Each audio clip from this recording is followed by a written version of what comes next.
South Africa was previously suspected of developing nuclear weapons.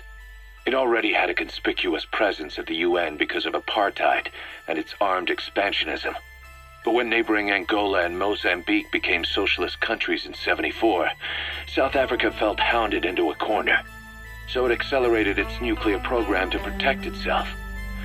3 years later, the Soviets discovered a test facility, and 2 years after that, an American satellite observed a flash in the southern Indian Ocean. It said this was South Africa conducting a nuclear test with the help of a certain ally. Skullface used the situation in South Africa to get this ally to lend a hand. They both wanted nukes, so it was a mutually beneficial relationship. On the surface, anyway.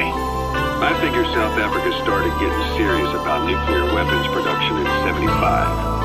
In '74, the government was still able to get by with bluffing that it had a nuclear arsenal. The year after, word spread that an independent armed group in the Caribbean was crushed by Cypher for possessing a WMD. That's right, boss. What happened to you and your men was the reason South Africa decided to push ahead with nuclear development. A force independent of any country getting its hands on a nuke. That was a threat to the existence of countries everywhere. It wasn't just South Africa. Your presence pushed a lot of countries to get nukes. The world was scared of you. You were a threat to more than just the Cold War. If nations are gears in a machine, you had the power to smash them loose and watch the whole world grind to a halt.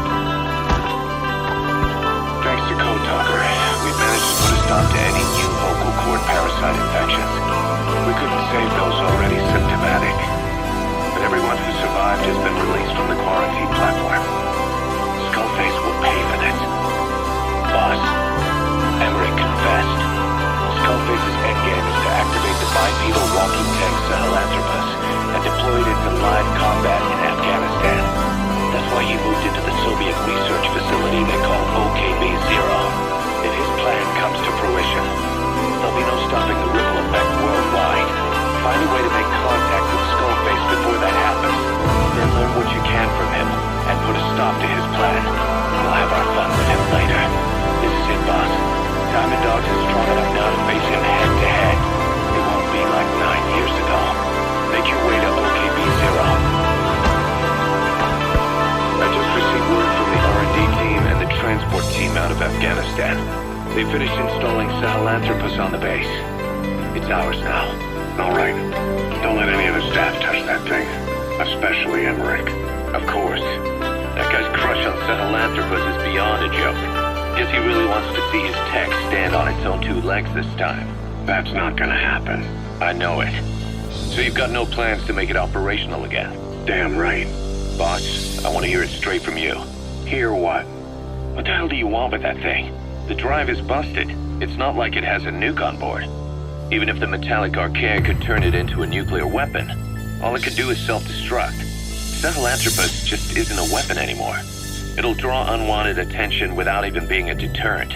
I know. The weapon's development strut sank 2 feet under that thing's weight. That's 1 year's drop in a single night. We've started on reinforcing the strut, but there's no guarantee it'll hold up if the storm hits. I know that too. Boss, why keep it? It's a mark. Us Diamond Dogs, we don't have a country to call home. That means we have no past, nothing to prove that we lived. Every one of us threw it all away when we came here. Sahelanthropus is a symbol to show that the likes of us brought at least one crisis to its end. A mark in history. So we can't just fade away. It is no practical use to us. But we still need it. A symbol of what we've done. I'm glad I sounded you out on this. Snake, on behalf of all of us, I want to thank you. I don't need gratitude. I need security. Keep Emmerich away from that thing. Roger that.